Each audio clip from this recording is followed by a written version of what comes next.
thank you for your remarks. So, good morning to everybody, and of course everybody watching online. So I'm really pleased that we're able to make legacy the focus of today's meeting. It's vitally important as an issue for so many victims, their families, and of course our communities in Northern Ireland. And in my opinion, the legacy of our past continues to play a significant part in providing a barrier to trust and confidence in policing in Northern Ireland. Other than some marginal funding for inquests, the PSNI is not funded to address legacy. We have insufficient resources in the departments that deal with legacy that has resulted in us failing victims and communities. Those failures include slow and partial information disclosure, the inappropriate categorisation and management of sensitive information, and criminal investigations either not being completed or undertaken in a timely fashion. These observations are not in any way criticisms of the officers and staff dealing with legacy. In my view, they have done an incredible job with the resources that they have, and they continue to do their very best. But they've been let down by the absence of a plan and the lack of resourcing and funds to properly address legacy litigation, inquests and criminal investigations. Any cursory glance through the media headlines in recent weeks demonstrates the ongoing dominance of legacy and reflects that policing remains central to legacy issues. Indeed, a review of Northern Ireland and Irish media at any given time in the last 25 years will repeatedly reflect headlines of legacy stories with allegations of failed investigations, a lack of information being provided by state bodies, of vile crimes committed by terrorists, and across all victims groups, of those victims being repeatedly let down. We all know legacy is an enormously difficult problem to solve. It was wickedly difficult in 1998, and it remains so today. Chris Patton never foresaw the PSNI burdening the cost of legacy, and so his commission report never addressed structuring or funding the PSNI to undertake legacy. Legacy investigations and related legal processes present immense financial, operational and reputational challenges for the PSNI. Crucially, our historical approach presents a barrier to our shared strategic determination, as set out in our policing plan, to be an organisation which is victim-focused, communities-focused and workforce-focused. I know, because I speak to so many victims, that the attritional approach of policing and our partner security agencies to legacy issues and claims and the glacial pace at which we have disclosed information has been enormously frustrating to so many people, often re-traumatising victims and their families. This approach, that by and large has been the experience of too many people, has hindered the trust and confidence that we all seek with our communities. We must be more victim-focused. I'm aware of and delighted by those stories where legacy matters have been resolved through inquests, civil cases or the criminal justice process. However, these cases are not sufficient in number, and all legacy bodies should be properly funded to address these cases, thereby enabling proper reconciliation and the healing of this society. We must be collectively more victim-centred in our approach. The PSNI was not designed and was never resourced to investigate, account for or make disclosure on the thousands of serious crimes which took place during the Troubles. There's never been a provision for this, and financially the burden is significant and ongoing. Without a plan and resourcing to deal with civil cases and the prospect of the reintroduction of inquests, the PSNI will have decades of these cases meandering through the courts. A consequence of this caused me to pause sensitive material research being conducted on all legacy cases other than the Omar inquiry recently.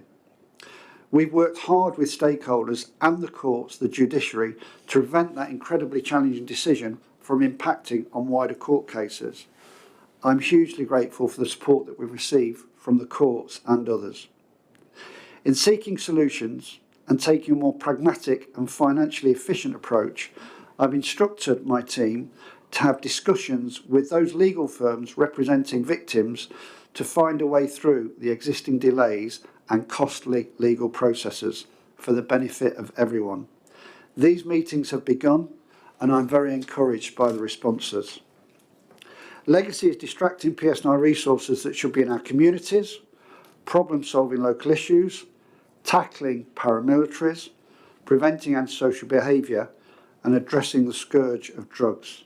It's taking officers from our specialist departments, tackling harmful crimes against children and vulnerable people. Those officers and staff in our legacy units are only just keeping their heads above water because of the volume of work and the demands of various legal processes. Both the drain of resources from contemporary policing and the attritional approach to legacy victims results in a significant and negative impact on the trust and confidence of our communities in the PSNI. In total, the PSNI incurred costs of £160 million on legacy matters in the last 10 years. Annually, the cost of legacy equates to approximately 400 police officers. This is a shocking figure at a time when the service faces unprecedented operational pressure. In the last 10 years, the cost of investigating legacy murders has reached £94 million. Since 2018, we've resolved 30 high-value civil cases, paying out £25 million to the applicants, including their solicitors' costs. The cost of managing this complex, time-consuming pressure to us as an organisation was £18.5 million. There are over 1,100 outstanding civil actions against the PSNI. That's up from 150 in 2014. The figure is likely to continue rising.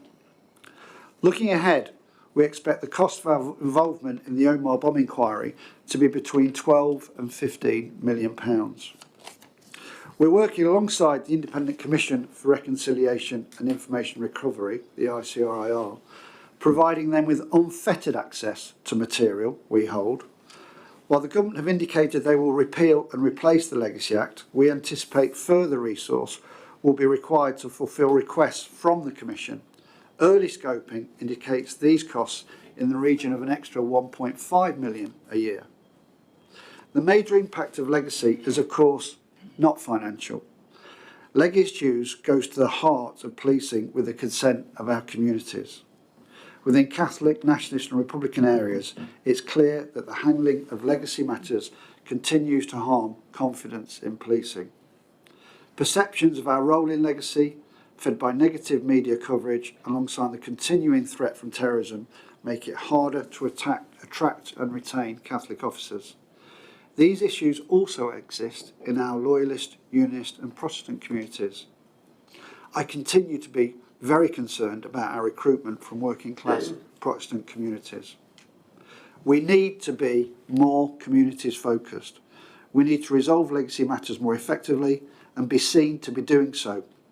And we need our resources in communities not dealing with legacy. This is a key Pelian principle. In recent days, 3 men were seen putting up anti-PSNI posters, and at a recent board meeting we talked about the interruption of PCSP meetings by those who do not support policing.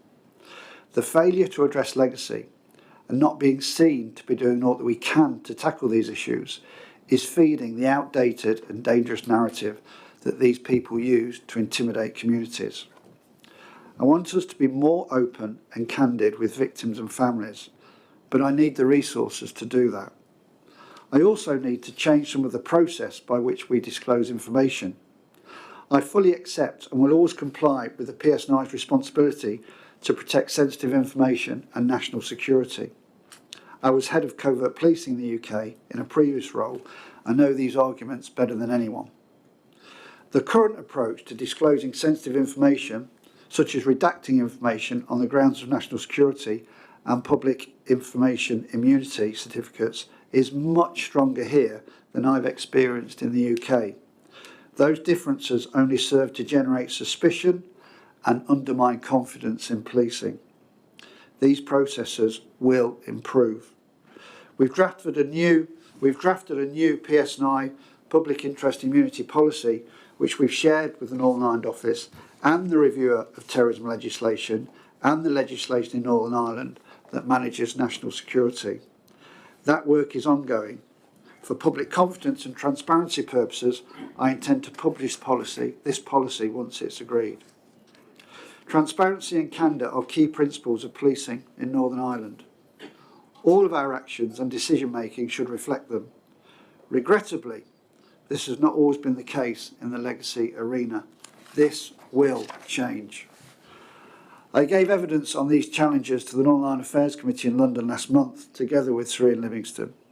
I welcome the review being undertaken by Government of the Northern Ireland Legacy and Reconciliation Act, and the inquiry also being undertaken by the Northern Ireland Affairs Committee and examining the Government's approach to legacy. I ask that both consider the financial and resourcing implications of addressing legacy on the PSNI. I believe it is wrong to expect the Northern Ireland Block Grant provided to fund public services today to pay for the legacy of the past. These many tragic events happened under the direct rule from Westminster. This new approach is about being workforce focused, providing our officers and staff with the resources they need to police Northern Ireland properly today and address the legacy of the past. My accountability report this month makes clear the significant police work occurring across the country. It sets out significant drug seizures, successful prosecutions for serious crimes, including murders, and proactive campaigns on issues like road safety. Just imagine how much more we could do with an additional 400 officers. Since our last board meeting, we've experienced 50 petrol bombs thrown at officers on Easter Monday, and unsavoury and unacceptable violence at the Football Cup final, with officers being injured, and disturbances involving young people in Derry, and further petrol bombs being discharged towards police. These issues are all connected to our past. We have to police a post-conflict society with the numerous challenges that come with that, such as legacy and such as other issues, as having to have close protection officers being needed to keep certain people safe. The PSNI are not funded for these issues. It's time for an honest conversation about the PSNI and how the PSNI and legacy is actually funded. We need a dedicated, properly resourced approach to legacy, which is distinct from the day-to-day work of the PSNI. In closing, when I raise legacy funding with the Secretary of State, I'm told that these are devolved matters for the Executive and the Minister of Justice. In raising legacy with the Executive and the Department of Justice, they understandably see these issues as a matter for Westminster. This needs to be sorted. This needs everybody around a table working to resolve legacy to allow this society to properly move forward. Upon the devolution of policing in 2010, I can find no agreement about funding the PSNI for the ongoing issues of legacy. Currently, the UK government focus appears to be solely on the ICRIR. That approach falls far short of the wider set of considerations that are required for legacy. If Chris Patten was to come back and review how the PSNI has progressed some 24 years after his report, I can only imagine what he might say about how this organisation has been supported. It would be very interesting to find out. Before inviting questions to my team about legacy, I very much welcome Sir Ian Livingstone and would ask him to update the board on Operation Canova.